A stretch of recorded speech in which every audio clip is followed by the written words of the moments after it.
Look at this bird's beak. There's a big gap right in the middle. Doesn't it look like something's broken? No, friends. It's that gap that makes it the farmer's best buddy. This is the Asian openbill. Let's hear its amazing story. But first, you'll subscribe to the video, right?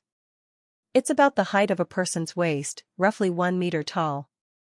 With wings spread, it's about 1.5 meters across. The whole body is ash white. The tips of the wings and tail are black. Everyone looks at the beak. The upper and lower beak don't touch. There's a gap big enough to fit a finger. Long legs, mud-colored. It even walks into deep water. All its food comes from rice fields, snails, crabs, small frogs. Here's where the beak's magic kicks in. It traps a snail at the tip of the beak. Then it tilts its head and gives the shell a tap with the beak tip. The shell cracks open like a firecracker. Then it slides its long tongue in and sucks out just the soft, jelly-like meat. The empty shell goes back into the water. One bird eats more than 300 snails a day. The biggest pest for rice farming is the apple snail. These birds wipe them out in seconds. That's why farmers call them the guardians of the field. They don't live alone.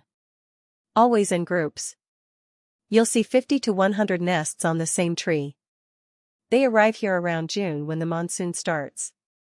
They build huge nests on tall trees. The female lays 3 or 4 eggs.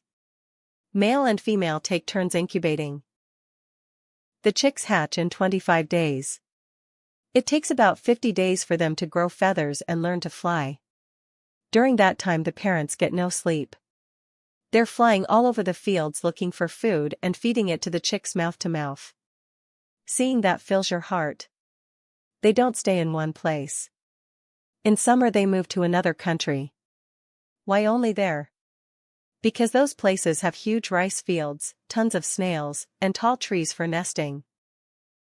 Old farmers used to say, a field visited by Asian openbill will have a good harvest. That's true, because the snails are gone. But today this bird is in trouble. Rice fields are being filled in for houses and buildings. Less space to hunt for food. Pesticides are sprayed. When the snails die from poison, the birds that eat them die too. The trees where they nest are being cut down. If there were no Asian openbills, lots of snails would build up in one field in a year. Those snails would destroy a lot of rice. So protecting them is also about protecting our rice. Have you seen them in the fields near you? Drop a comment with the place.